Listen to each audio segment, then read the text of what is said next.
Hello students, आज की video में हम डिस्कस करने वाले हैं क्लास 12 सब्जेक्ट इंग्लिश से आपका जो पोएट्री सेक्शन है, आपकी बुक है मेन रीडर बुक फ्लेमिंगो, वहां से पोएट्री सेक्शन है। पोएट्री सेक्शन में आपकी एक बहुत ही इंपॉर्टेंट पोएम है aunt Jennifer tigers. Aunt Jennifer tigers जिसके पोएट हैं एड्रिन रिच। एड्रिन रिच की आप स्पेलिंग अच्छे से लर्न करेंगे। ADRIENNE Adrienne Rich RICH ADRIENNE Adrienne RICH Rich. इस पोएम के आज हम एमसीक्यूज करेंगे क्योंकि बोर्ड ने इंस्ट्रक्शंस दी हैं कि इस साल आपका जो बोर्ड का पेपर होगा उसमें 50% एमसीक्यूज आएंगे। मल्टीपल चॉइस क्वेश्चंस 80 में से 40 मार्क्स के आने वाले हैं। तो देखिए, आंट जेनिफर टाइगर्स हमारी पोएम है। इससे फर्स्ट एमसीक्यू हमने लिया है, who is the poet of the poem aunt Jennifer tigers. ये जो पोएम है आंट जेनिफर टाइगर्स, इसके पोएट का क्या नाम है? चॉइसेस हैं A John Keats, B Adrienne Rich, C both A and B, D none. तो आपका आंसर है Adrienne Rich, ADRIENNE Adrienne Rich RICH Rich. Second question, where are the tigers. Tigers कहां पर हैं? टाइगर्स कहां पर दर्शाए गए हैं? A on a screen, B on a board, C on a bed, D all of the above. तो on a screen. Where are the tigers? Tigers are on a screen. Screen means एक पर्दा। पर्दा जैसे screen हमारी TV की screen होती है, computer की स्क्रीन होती है, ऐसे फ्लैट स्क्रीन। मीनिंग अभी आगे चलकर आपको और बतलाएंगे और अच्छे से समझाएंगे स्क्रीन का क्या मतलब होता है, क्या मीनिंग होता है। Question number 3, what are the tigers doing. Tigers क्या कर रहे हैं? A dancing, B running, C prancing और डी नन। तो टाइगर्स आर प्रेंसिंग, जंपिंग, उछल कूद कर रहे हैं। Question number 4, what was aunt Jennifer mastered by. What was aunt Jennifer mastered by. अब aunt Jennifer was mastered by. Mastered by means, देखिए word meaning note कीजिए। Mastered by means over powered bye. Over powered by, OVER over, POWERED over powered by, BY by. Mastered by means over powered by. इसका हिंदी में मतलब होता है वश में होना। आंट जेनिफर किस चीज के वश में थी? तो आपका आंसर होगा A her tigers, B her ordeals, C both A and B, D none. तो आपका आंसर होगा aunt Jennifer was mastered by her ordeals. Her ordeals, आपका आंसर होगा हर ऑर्डियल्स। अब ऑर्डियल्स का क्या मतलब हुआ? Ordeals means painful experiences.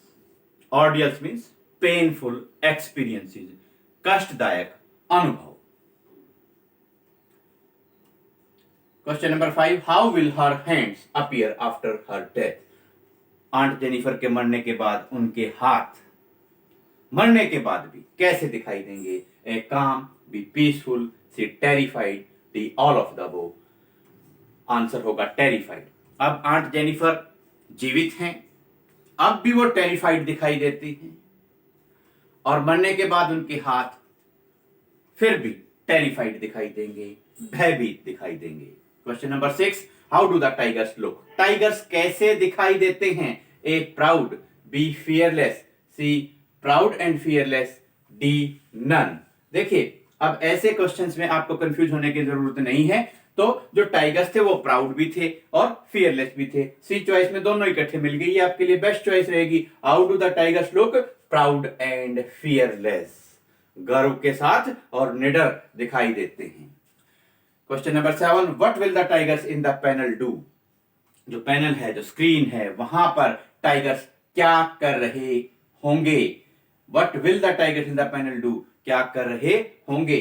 तो A go on prancing, B stop, C happy, D all of the above और बिल्कुल इसमें कुछ नहीं सोचने की जरूरत है। गो ऑन प्रेंसिंग, उछल कूद कर रहे होंगे, उछल कूद कर रहे होंगे। Question number 8, aunt Jennifer's fingers blank through her blank. ये आपसे पूछा गया है। तो चॉइस ए में है फ्लटरिंग और वूल, बी फ्लटरिंग और टाइगर, सी वूल और टाइगर और डी नन। ए चॉइस आपकी करेक्ट है। Aunt Jennifer's tigers fluttering through her wool. First blank में फ्लटरिंग आ जाएगा, सेकंड ब्लैंक में वूल आ जाएगा। ऐसे अगर चॉइसेस हैं तो आप ये भी ध्यान रखना, कई बार ये फ्लटरिंग और वूल दोनों ही नेक्स्ट चॉइस में भी एग्जामिनर दे देते हैं, लेकिन किसी में स्पेलिंग मिस्टेक कर देते हैं। तो ऐसे में आपको सेम सेम नजर आता है, बड़ा केयरफुल रह के ऐसे जो एमसीक्यूज हमको अटेम्प्ट करना होता है। जिस भी चॉइस में चॉइस भी करेक्ट होंगी और स्पेलिंग्स भी करेक्ट होंगी, आपको वो चॉइस पे टिक करना है। तो aunt Jennifer fingers fluttering through her wool, ये कंप्लीट हो गया। नेक्स्ट आपका है blank needle was hard to pull. किस तरह की निडल थी, किस तरह की सुई थी जिसको चलाना मुश्किल हो रहा था आंट जेनिफर के लिए? A iron, B silver, C tin, D ivory. Ivory needle, हाथी दांत की सुई को चलाना आंट जेनिफर के लिए मुश्किल हो रहा था। Question number 10, it was very hard for her to pull the ivory needle, it means that her married life was. Aunt Jennifer के लिए आइवरी निडल को चलाना भी मुश्किल हो रहा था। तो इस बात से हमें क्या पता चलता है, उनकी जो मैरिड लाइफ थी, शादीशुदा जो जीवन था वो कैसा था? A full of joy, B full of excitement, C unhappy, D satisfied. तो आपका आंसर होगा unhappy.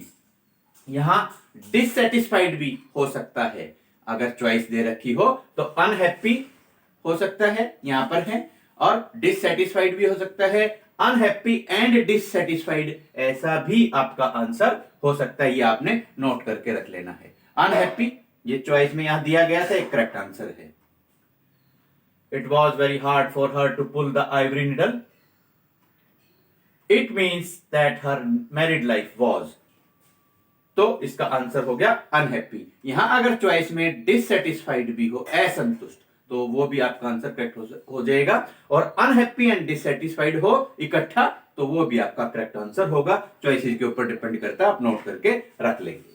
Question number 11, what is the meaning of the phrase massive weight of uncle's wedding band? एक फ्रेज आता है, बड़ा इंपॉर्टेंट सा phrase है, massive weight of uncle's wedding band.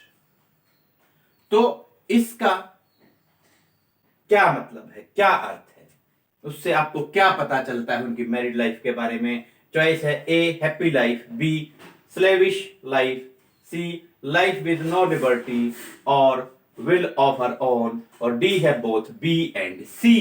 तो यहां देखिए आपको लर्न करना है, आपका बी चॉइस है स्लेविश लाइफ और सी चॉइस है लाइफ विद नो लिबर्टी और will of her own. Will means अपनी विश या इच्छा। तो यहां देखिए बी और सी दोनों करेक्ट हैं, ये डी चॉइस में हमको मिला है, यहां पर हम करेक्ट करेंगे कि आंट जेनिफर की जो लाइफ थी वो स्लेविश लाइफ थी, और उनकी जो लाइफ थी that was with no liberty और विल ऑफ हर ओन। उनकी अपनी लाइफ में ना तो कोई आजादी थी, ना ही उनकी कोई अपनी इच्छा चलती थी। तो आपका करेक्ट आंसर होगा बोथ बी एंड सी, ये आपको मिला डी चॉइस में। ध्यान रख के आपको नोट डाउन करना है। Question number 12, what is the difference between her and her tigers? Aunt Jennifer के टाइगर्स में और खुद उनमें क्या सबसे बड़ा अंतर था, क्या डिफरेंस था? A both were free, B both were imprison, C she leads her life as a slave but her tigers were brave and dominant, और डी both were frightened। कोई भी चॉइस यहां पर ठीक नहीं है, केवल सी चॉइस यहां पर ठीक है। क्या है? she leads her life as a slave। Aunt Jennifer जो है वो खुद तो एक गुलाम या दास के जैसा जीवन व्यतीत करती है as a slave, but her tigers were brave and dominant. लेकिन उनके जो टाइगर्स थे वो ब्रेव थे और डोमिनेंट थे, रिसेसिव नहीं थे, दबकर डर कर रहने वाले नहीं थे। तो सी चॉइस आपकी करेक्ट है। What is the difference between her and her tigers? तो आप अच्छे से लर्न कर लेंगे। She leads her life as a slave but her tigers were brave and dominant. ये जो आंसर है इसको आप अच्छे से लर्न भी करेंगे। और ये जो फ्रेज आया था कि massive weight of uncle's wedding band, ये इस तरह के फ्रेजेस आप अच्छे से लर्न करेंगे। यहां एमसीक्यूज की हम खाली बात नहीं कर रहे हैं, ऑब्जेक्टिव टाइप क्वेश्चंस की बात नहीं कर रहे हैं। जब आपको short answer type, very short answer type या लॉन्ग आंसर टाइप जो क्वेश्चंस करने की बात आएगी, अटेम्प्ट करने की बात आएगी, तो वहां आप ये फ्रेजेस और ये इंपॉर्टेंट लाइंस जो हैं वो आप अच्छे से यूज कर सकते हैं, फ्रीक्वेंटली यूज कर सकते हैं और आपको आंसर करना काफी इजी हो जाएगा। इसी के साथ में हम डिस्कस करना चाहेंगे आपके साथ कुछ वर्ड मीनिंग्स हैं। एक हो गया आपका स्क्रीन। देखिए, स्क्रीन होता है फ्लैट पैनल, एक सपाट सा पैनल होता है, जैसे टीवी की स्क्रीन है, मॉनिटर, कंप्यूटर का जो मॉनिटर है उसकी स्क्रीन है, पर्दा आप कह सकते हैं। Screen means flat panel. Screen का एक और मीनिंग होता है अपराइट स्ट्रक्चर। एक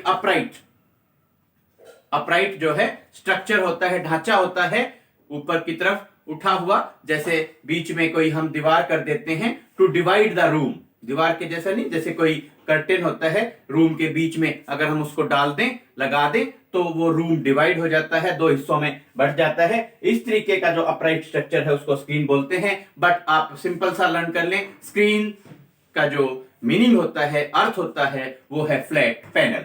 नेक्स्ट आपका वर्ड है chivalric. Chivalric means polite and helpful, विनम्र और सहायक, सहायता करने वाले।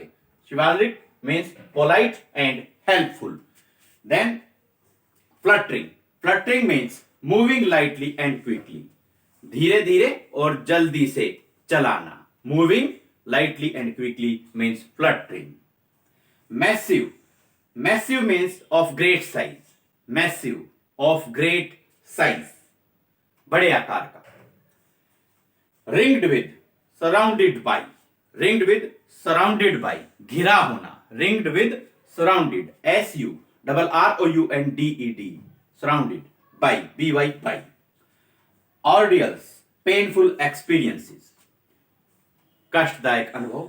मास्टर्ड बाय, वश में होना। मास्टर्ड बाय मतलब over powered by, POWERED, over powered by, by. Then prance means to move with high steps, ऊंचे ऊंचे कदम उठाकर मूव करना, चलना, जैसे हम जंप कहते हैं। Prance means to move with high steps. Pace means walk with slow steps, धीरे धीरे चलना। Pace means walk with slow steps, learn करना। Pace means walk with slow steps. और press means move with high steps. ये आप अच्छे से learn कर लेंगे। देन डेनिजन्स निवासी, inhabitants, INHABITANTS, inhabitants, denizens inhabitants यानी कि निवासी। Sleek means smooth and elegant, यानी कि सॉफ्ट, नरम और शानदार। Sleek, smooth and elegant. Sleek means smooth, SMOOTH, smooth and elegant, ELEGANT, elegant. Sleek means smooth and elegant. Then topaz, transparent yellow mineral, जैसे आपके ये रत्न होते हैं टोपाज, तो topaz means transparent yellow mineral. Students, ये वर्ड मीनिंग्स हमने आपको बतलाए और यहां पर जो आंट जेनिफर स्टाइगर्स के एमसीक्यूज आपके साथ डिस्कस किए हैं। जल्द ही आपकी नेक्स्ट पोएम के एमसीक्यूज लेकर आपसे फिर करेंगे मुलाकात। Thanks. Have a nice day.